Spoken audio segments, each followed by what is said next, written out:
ആകാശവാണി.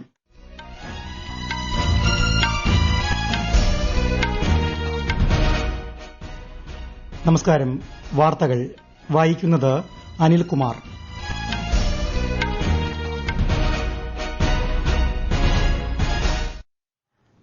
പ്രധാന വാർത്തകൾ. ഇറാനെതിരെ അമേരിക്കയുടെയും ഇസ്രയേലിന്റെയും സംയുക്ത ആക്രമണം. ഇസ്രയേലിൽ അടിയന്തരാവസ്ഥ പ്രഖ്യാപിച്ചു. ഇസ്രയേലിലെ ഇന്ത്യൻ പൌരന്മാർക്ക് അതീവ ജാഗ്രതാ നിർദ്ദേശം നൽകി കേന്ദ്ര വിദേശകാര്യ മന്ത്രാലയം. ഗൾഫ് മേഖലയിലേക്കുള്ള നിരവധി വിമാനങ്ങൾ റദ്ദാക്കി. ജനങ്ങളെ ശാക്തീകരിക്കുന്നതിനുള്ള ഏറ്റവും നല്ല മാർഗ്ഗം ഗുണനിലവാരമുള്ള വിദ്യാഭ്യാസമാണെന്ന് ഉപരാഷ്ട്രപതി സി.പി. രാധാകൃഷ്ണൻ. നിർമ്മിത ബുദ്ധിയിലെ രാജ്യത്തിന്റെ കഴിവുകൾ ലോകത്തിന് പരിചയപ്പെടുത്താൻ ഇന്ത്യ എ.ഐ. ഇംപാക്ട് ഉച്ചകോടിക്ക് സാധിച്ചതായി പ്രധാനമന്ത്രി നരേന്ദ്രമോദി. ഗുജറാത്തിലെ സാനന്ദിൽ സെമി കണ്ടക്ടർ സൌകര്യം ഉദ്ഘാടനം ചെയ്തു. തിരുവനന്തപുരം രാജീവ് ഗാന്ധി സെന്റർ ഫോർ ബയോടെക്നോളജിയിൽ വിവിധ പദ്ധതികൾക്ക് തുടക്കം കുറിച്ച് കേന്ദ്ര സഹമന്ത്രി ജിതേന്ദ്ര സിംഗ്. രഞ്ജി ട്രോഫി ക്രിക്കറ്റിൽ ജമ്മുകശ്മീരിന് കന്നിക്കിരീടം. പുരുഷ ടി-20 ക്രിക്കറ്റ് ലോകകപ്പിൽ ടോസ് നേടിയ ശ്രീലങ്ക പാകിസ്ഥാനെ ബാറ്റിംഗിനയച്ചു. വാർത്തകൾ വിശദമായി. ഇറാനിലെ സൈനിക കേന്ദ്രങ്ങൾ ലക്ഷ്യമാക്കി ഇസ്രയേലും അമേരിക്കയും ഓപ്പറേഷൻ ലയൺസ് റോർ എന്ന പേരിൽ സംയുക്ത സൈനിക നീക്കം ആരംഭിച്ചു. ഇറാൻ ഭരണകൂടത്തിൽ നിന്നുള്ള ഭീഷണി ഒഴിവാക്കാനാണ് ഈ ആസൂത്രിത ആക്രമണമെന്ന് ഇസ്രയേൽ പ്രധാനമന്ത്രി ബെന്യാമിൻ നെതന്യാഹുവും അമേരിക്കൻ പ്രസിഡന്റ് ഡൊണാൾഡ് ട്രംപും സ്ഥിരീകരിച്ചു. ഇറാന്റെ പടിഞ്ഞാറൻ മേഖലയിലുള്ള സൈനിക താവളങ്ങൾ ലക്ഷ്യമാക്കിയാണ് പ്രധാനമായും ആക്രമണം നടക്കുന്നത്. തലസ്ഥാനമായ ടെഹ്റാനിലെ അതീവ സുരക്ഷാ മേഖലകളിലും വൻ സ്ഫോടനങ്ങൾ നടന്നു. ആക്രമണത്തെ തുടർന്ന് ഇറാൻ വ്യോമപാത അടയ്ക്കുകയും മൊബൈൽ ഫോൺ സേവനങ്ങൾ റദ്ദാക്കുകയും ചെയ്തു. ഇസ്രയേലിൽ രാജ്യവ്യാപകമായി അടിയന്തരാവസ്ഥ പ്രഖ്യാപിച്ചിട്ടുണ്ട്. ആക്രമണത്തിന് തിരിച്ചടിയായി ഗൾഫ് മേഖലയിലെ അബുദാബി, ബഹ്റൈൻ, കുവൈറ്റ് എന്നിവിടങ്ങളിലേക്ക് ഇറാൻ മിസൈൽ ആക്രമണം നടത്തി. ഖത്തർ, കുവൈറ്റ്, UAE എന്നീ രാജ്യങ്ങൾ സുരക്ഷ മുൻനിർത്തി വ്യോമപാതകൾ താൽക്കാലികമായി അടച്ചു. ഇറാന്റെ പ്രത്യാക്രമണം ഭയന്ന് ജനങ്ങളോട് ജാഗ്രത പാലിക്കാൻ നിർദ്ദേശിക്കുകയും ചെയ്തു. ആണവ കരാറിനെ ചൊല്ലി അമേരിക്കയും ഇറാനും തമ്മിൽ നിലനിന്നിരുന്ന തർക്കമാണ് ഇപ്പോൾ സൈനിക ഏറ്റുമുട്ടലിലേക്ക് വഴിതെളിച്ചത്. News desk, Akashvani. ഇസ്രയേലിലെ സുരക്ഷാ സാഹചര്യം കണക്കിലെടുത്ത് ഇന്ത്യൻ പൌരന്മാർ ജാഗ്രത പാലിക്കണമെന്നും സുരക്ഷാ നിർദ്ദേശങ്ങൾ കർശനമായി പാലിക്കണമെന്നും വിദേശകാര്യ മന്ത്രാലയം. താമസ സ്ഥലത്തിനടുത്തുള്ള സുരക്ഷിത സ്ഥാനങ്ങളിൽ തുടരണമെന്നും അത്യാവശ്യമില്ലാത്ത യാത്രകൾ ഒഴിവാക്കാനും നിർദ്ദേശമുണ്ട്. സംഘർഷ പശ്ചാത്തലത്തിൽ നോർക്ക റൂട്ട്സ് ഹെൽപ്പ് ഡെസ്ക് ആരംഭിച്ചു. സഹായം ആവശ്യമുള്ളവർക്ക് +91 880 201 2345 എന്ന നമ്പറിൽ ബന്ധപ്പെടാം. ഇന്ത്യയിൽ നിന്നും 1800 425 3939 എന്ന ടോൾ ഫ്രീ നമ്പറിൽ ബന്ധപ്പെട്ട് രജിസ്റ്റർ ചെയ്യാവുന്നതാണ്. പൌരന്മാർ അതത് രാജ്യങ്ങളിലെ ഇന്ത്യൻ എംബസികളുടെയും വിദേശകാര്യ മന്ത്രാലയത്തിന്റെയും നിർദ്ദേശങ്ങൾ പാലിക്കണമെന്നും നിർദ്ദേശമുണ്ട്. സംഘർഷ സാഹചര്യം കണക്കിലെടുത്ത് പശ്ചിമേഷ്യൻ മേഖലകളിലേക്കുള്ള വിമാന സർവീസുകൾ താൽക്കാലികമായി നിർത്തിവച്ചതായി എയർ ഇന്ത്യ അറിയിച്ചു. വിമാനങ്ങളുടെ തൽസ്ഥിതി എയർ ഇന്ത്യയുടെ വെബ്സൈറ്റിൽ പരിശോധിക്കാനാകും. 24 മണിക്കൂറും പ്രവർത്തിക്കുന്ന കോൾ സെന്ററുകളിലൂടെയും വിവരങ്ങൾ ലഭ്യമാകും. തിരുവനന്തപുരം ദോഹ, തിരുവനന്തപുരം ദുബായ് സർവീസുകൾ എയർ ഇന്ത്യ റദ്ദ് ചെയ്തിട്ടുണ്ട്. ഇൻഡിഗോ സർവീസുകൾ താൽക്കാലികമായി നിർത്തിവച്ചു. എയർ അറേബ്യ തിരുവനന്തപുരം അബുദാബി സർവീസും റദ്ദാക്കി. തിരുവനന്തപുരം വിമാനത്താവളത്തിൽ യാത്രക്കാരെ സഹായിക്കാൻ എല്ലാ എയർലൈനുകളുടെയും ഹെൽപ്പ് ലൈൻ കൌണ്ടറുകൾ രാജ്യാന്തര ടെർമിനലിന് പുറത്ത് സജ്ജീകരിച്ചിട്ടുണ്ട്. പശ്ചിമേഷ്യയിലെ നിലവിലെ സാഹചര്യം അതീവ അപകടകരമാണെന്ന് യൂറോപ്യൻ യൂണിയൻ വിദേശനയ മേധാവി കാജ കല്ലാസ്.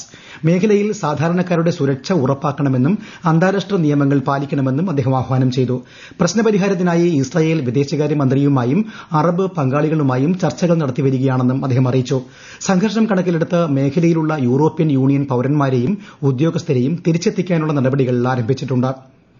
തലസ്ഥാനമായ ടെഹ്റാനിലെ താമസക്കാരോട് എത്രയും വേഗം നഗരം വിട്ടുപോകാൻ ഇറാൻ ദേശീയ സുരക്ഷാ സമിതി നിർദ്ദേശിച്ചു. മറ്റിടങ്ങളിലേക്കും നഗരങ്ങളിലേക്കും മാറണമെന്നാണ് നിർദ്ദേശം. അതിനിടെ മിഡിൽ ഈസ്റ്റിലെ എല്ലാ ഇസ്രയേൽ അമേരിക്കൻ സൈനിക കേന്ദ്രങ്ങളും ഇറാൻ തകർത്തതായി ഇസ്ലാമിക് റവല്യൂഷണറി ഗാർഡ് കോർപ്സ് അവകാശപ്പെട്ടു. ഖത്തറിലെ അൽ ഉദൈദ്, കുവൈറ്റിലെ അൽ സലേം, UAEയിലെ അൽ ദാഫ്ര വ്യോമത്താവളങ്ങളും ബഹ്റൈനിലെ US 5th ഫ്ലീറ്റ് ബേസും ഇറാൻ ലക്ഷ്യമിട്ടതായി വാർത്താ ഏജൻസി റിപ്പോർട്ട് ചെയ്തു.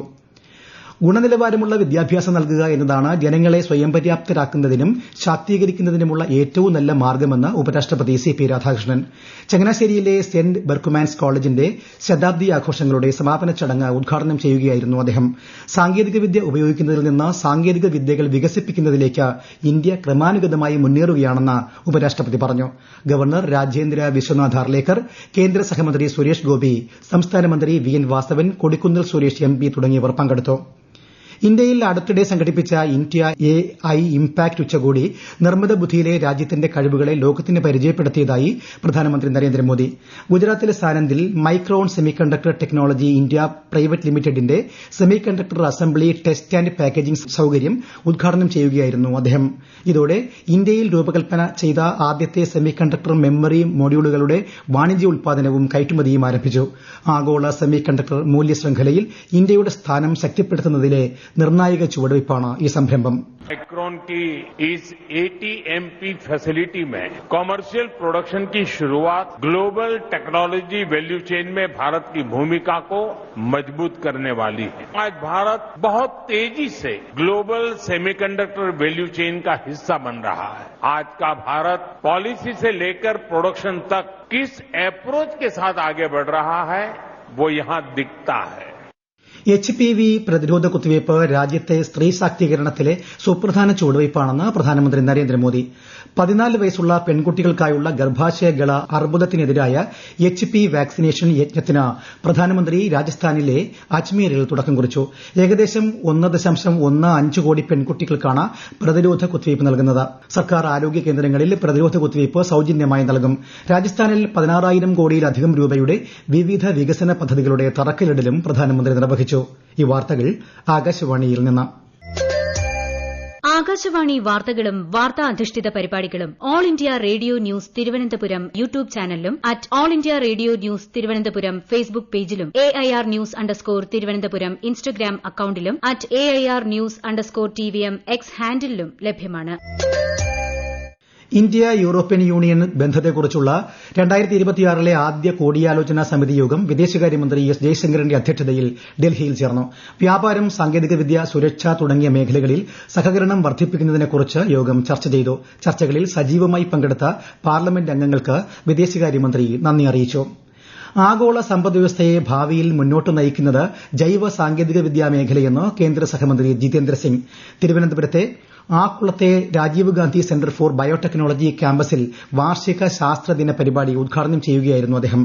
ജൈവ സാങ്കേതിക വിദ്യാ നയമുള്ള ചുരുക്കം രാജ്യങ്ങളിൽ ഒന്നാണ് ഇന്ത്യയെന്നും അദ്ദേഹം പറഞ്ഞു. രഞ്ജി ട്രോഫി ക്രിക്കറ്റ് കിരീടം ജമ്മുകശ്മീരിന്.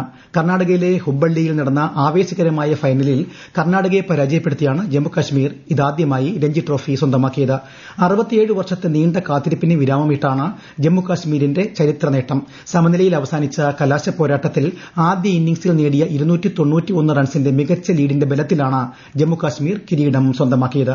വിജയികളായ ജമ്മുകശ്മീർ ക്രിക്കറ്റ് ടീമിനെ ഉപരാഷ്ട്രപതി CP രാധാകൃഷ്ണൻ, പ്രധാനമന്ത്രി നരേന്ദ്രമോദി, കേന്ദ്ര ആഭ്യന്തരമന്ത്രി അമിത്ഷാ തുടങ്ങിയവർ അഭിനന്ദിച്ചു. 2020 പുരുഷ ലോകകപ്പ് ക്രിക്കറ്റ് സൂപ്പർ 8ൽ ടോസ് നേടിയ ശ്രീലങ്ക പാകിസ്ഥാനെ ബാറ്റിംഗിനയച്ചു. ശ്രീലങ്കയിലെ പല്ലക്കലെ അന്താരാഷ്ട്ര ക്രിക്കറ്റ് സ്റ്റേഡിയത്തിലാണ് മത്സരം. ഒടുവിൽ വിവരം ലഭിക്കുമ്പോൾ പാകിസ്ഥാൻ 7ാം ഓവറിൽ വിക്കറ്റ് നഷ്ടമില്ലാതെ 64 റൺസ് എന്ന നിലയിലാണ്. ഭിന്നശേഷിക്കാരായ വ്യക്തികളുടെ ഉന്നമനത്തിനും സമഗ്ര ശാക്തീകരണത്തിനുമായി കേരള സംസ്ഥാന ഭിന്നശേഷി വികസന കോർപ്പറേഷന് കീഴിൽ സുശക്തി എന്ന പേരിൽ സ്വയം സഹായ സംഘങ്ങൾ രൂപീകരിക്കാൻ സംസ്ഥാന മന്ത്രിസഭായോഗം തീരുമാനിച്ചു.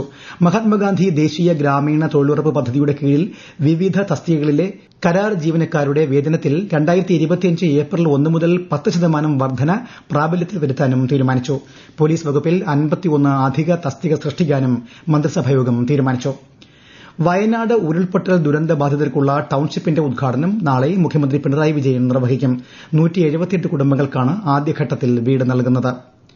കേരള സംസ്ഥാന സർക്കാർ ജീവനക്കാർക്ക് അഷ്വേർഡ് പെൻഷൻ ഉറപ്പാക്കി സർക്കാർ ഉത്തരവായി. നാഷണൽ പെൻഷൻ സ്കീമിന് പകരമായി അഷ്വേർഡ് പെൻഷൻ സ്കീം കൊണ്ടുവരുമെന്ന് ധനമന്ത്രി KN ബാലഗോപാൽ ബജറ്റിൽ പ്രഖ്യാപിച്ചിരുന്നു. സ്കീം ഈ വർഷം ഏപ്രിൽ 1 മുതൽ പ്രാബല്യത്തിൽ വരും. പ്രധാന വാർത്തകൾ വീണ്ടും. ഇറാനെതിരെ അമേരിക്കയുടെയും ഇസ്രായേലിന്റെയും സംയുക്താക്രമണം. ഇസ്രായേലിൽ അടിയന്തരാവസ്ഥ പ്രഖ്യാപിച്ചു. ഇസ്രായേലിലെ ഇന്ത്യൻ പൌരന്മാർക്ക് അതീവ ജാഗ്രതാ നിർദ്ദേശം നൽകി കേന്ദ്ര വിദേശകാര്യ മന്ത്രാലയം. ഗൾഫ് മേഖലയിലേക്കുള്ള നിരവധി വിമാനങ്ങൾ റദ്ദാക്കി. ജനങ്ങളെ ശാക്തീകരിക്കുന്നതിനുള്ള ഏറ്റവും നല്ല മാർഗ്ഗം ഗുണനിലവാരമുള്ള വിദ്യാഭ്യാസമാണെന്ന് ഉപരാഷ്ട്രപതി CP രാധാകൃഷ്ണൻ. നിർമ്മിത ബുദ്ധിയിലെ രാജ്യത്തിന്റെ കഴിവുകൾ ലോകത്തിന് പരിചയപ്പെടുത്താൻ ഇന്ത്യ AI ഇംപാക്ട് ഉച്ചകോടിക്ക് സാധിച്ചതായി പ്രധാനമന്ത്രി നരേന്ദ്രമോദി. ഗുജറാത്തിലെ സാനന്ദിൽ സെമികണ്ടക്ടർ സൌകര്യം ഉദ്ഘാടനം ചെയ്തു. തിരുവനന്തപുരം രാജീവ് ഗാന്ധി സെന്റർ ഫോർ ബയോടെക്നോളജിയിൽ വിവിധ പദ്ധതികൾക്ക് തുടക്കം കുറിച്ച് കേന്ദ്ര സഹമന്ത്രി ജിതേന്ദ്ര സിംഗ്. രഞ്ജി ട്രോഫി ക്രിക്കറ്റിൽ ജമ്മുകാശ്മീരിന്റെ കന്നിക്കിരീടം. പുരുഷ T20 ക്രിക്കറ്റ് ലോകകപ്പിൽ ടോസ് നേടിയ ശ്രീലങ്ക പാകിസ്ഥാനെ ബാറ്റിംഗിനയച്ചു. വാർത്തകൾ കഴിഞ്ഞു. അടുത്ത വാർത്താ പ്രക്ഷേപണം രാത്രി 8:35-ന്.